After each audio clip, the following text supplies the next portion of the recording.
નમસ્કાર મિત્રો, તમે જોઈ રહ્યા છો જન્મભૂમિ ન્યૂઝ.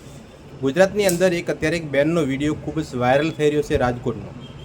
અને બેન પોતાને શિવ ભગવાનના આશીર્વાદ મળ્યા હોવાનું પણ સાક્ષાત ભગવાન શિવ મળ્યા હોવાનો પણ દાવો કરવામાં આવે છે. અને પોતાની જાતને નેક્સ્ટ પીએમ પણ બતાવીશ. તો એમની ઓડિયો ક્લિપ છે, એ તમે સાંભળો. હેલો. ઓમ નમઃ શિવાય બેન. ઓમ નમઃ શિવાય. સુરત થી રાજ પટેલ વાત કરું છું બેન, વિશ્વ હિન્દુ પરિષદ પ્રખંડ મંત્રી કામરેજ.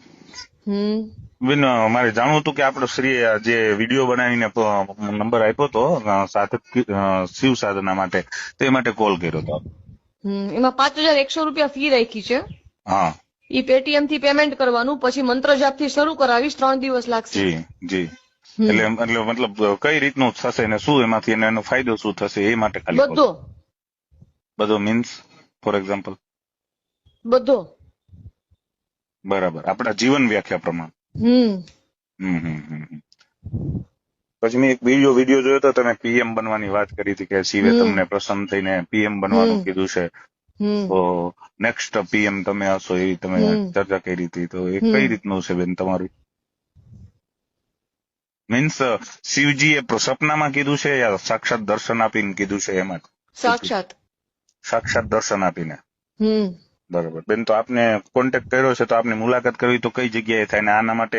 ભાઈ મેં એનો ચાર્જ રાખ્યો છે, બરાબર છે, એમ નથી કરતી. વિધાઉટ ચાર્જ તો હું તમને ક્યાં કહું છું, હું ચાર્જ ની જ વાત કરું છું. પણ સાધના માટેનો ચાર્જ રાખ્યો છે ને તમે? જેમ કે કોઈ યોગા કરવા જાય તો યોગા માટેનો ચાર્જ હોય. નહીં, મળવા માટે ને વાત કરવા માટે, એમને મારે કોઈ સાથે ડિસ્કસ નથી કરવી. અચ્છા, મતલબ તમને મળીએ વાત કરવા માટે ચાર્જ રાખ્યો છે. હા, અચ્છા અચ્છા અચ્છા. મતલબ તો તમે બેન પીએમ કરતા બી આગળ છો? હા, કરવું પડે ને, કારણ કે તમને ખબર નથી ને કે મને ખબર હતી કે રીલ વાયરલ થઈ જશે. ફોન કેટલા આવ્યા તમને ખબર છે બેન? એવા તો મને રોજના 250, હું સમાજ સેવક છું, મને 250 ફોન આવે, પણ વાત કરવાના પૈસા હોય 1000 થી વધારે. અરે હું રોજની વાત કરું, હું તો ખાલી સમાજ સેવક છું. મેં કોઈને એવું એલાન નથી કર્યું મને ભગવાન પ્રસન્ન થયા કરતો લાખો આવે, પણ ભગવાન પ્રસન્ન થયાની વાત કરવા માટે ચાર્જ કેવી રીતે બેન? મારી આ સિસ્ટમ છે. લોકોને પૈસા લઈને માહિતી આપશો આપણે? આધ્યાત્મિકતાને ક્યારે પૈસા માંગે છે? આધ્યાત્મિકતાને વ્યવસાય બનાવવા ને એમાં મને એક અધિકાર છે, એમાં કઈ કોઈ મને રોકી ન શકે. એટલે મતલબ ધર્મ ને ધંધો બનાવવાનો અધિકાર છે? ધર્મ ને ધંધો બનાવવાનો અધિકાર છે બેન? ધર્મ ધંધો છે જ આપણા દેશમાં ભાઈ, ખોટી વાત ન કરો. ના ના ના ના ના, ધર્મ ધંધો નથી, ધર્મ ને ધંધો બનાવનાર